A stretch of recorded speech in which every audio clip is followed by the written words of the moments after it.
Orang harusnya semuanya punya hak untuk menjadi kaya karena ada perubahan zaman yang gue lihat bro. Kemarin kan gue sempat lihat Figure Robotics yang ini kita udah bahas berkali-kali ya. Ya.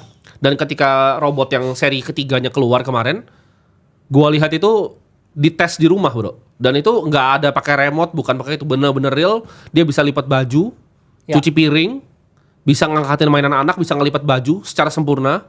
Kayaknya bisa banyak sekali pekerjaan nanti ke depannya bisa tergantikan. Nah, itu gimana menurut lo untuk anak-anak muda sekarang? Karena kalau realistis ya, mungkin di negara kita masih lama. Tapi kalau di dunia itu mungkin 10 tahun udah.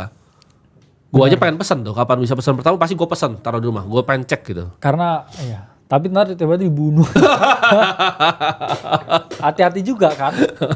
Maksudnya tahu lu punya seed phrase, ntar dia kayak dicari seed phrase-nya. Iya. Bahaya juga tuh, ya kan? Untungnya nggak di rumah. Untungnya situ nggak di rumah. Karena ya balik lagi ya, robot itu kan bisa diprogram. Ya betul. Bisa aja dihack bro dia.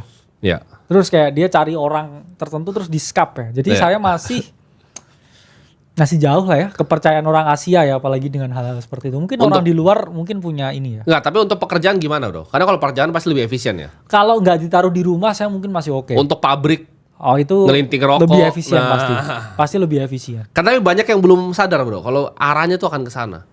Cuman kan ini kan pemain-pemain terbesar di dunia ya. Jadi Elon Musk juga sangat heavy. Sekarang roboticsnya dia sangat heavy di Optimus.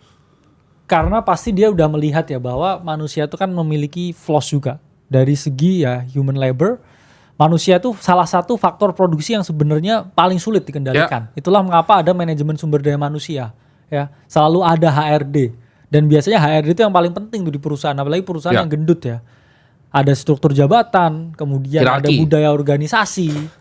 Itu banyak yang menentang tuh. Pavel Durov juga penentang tuh budaya. Karena, kita juga penentang budaya organisasi. Karena banyak sekali ya yang tidak bisa efisien dan juga efektif dalam bekerja itu karena adanya standar-standar tertentu kan biasanya. Iya, betul. Dan sebenarnya bukan salahnya pekerja juga secara keseluruhan. Kadang kan mereka juga karena manusia kan merasa jenuh, merasa butuh sentuhan emosi yang lebih.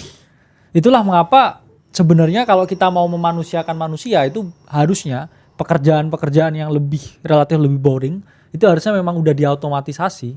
Ya. Yang linting rokok contohnya. Terus kemudian yang jaga di gerbang e-tol itu contohnya. Kemudian pekerjaan-pekerjaan lain yang di pabrik ya, yang masang-masang plastik begitu. Ya, itu harusnya udah robot. Harusnya manusia itu meningkatkan kapasitas pikir mereka lebih inovatif, mereka yang nyuruh robotnya ini ngapain kan. Ya. Supaya untuk menciptakan sumber nilai yang lebih positif ya.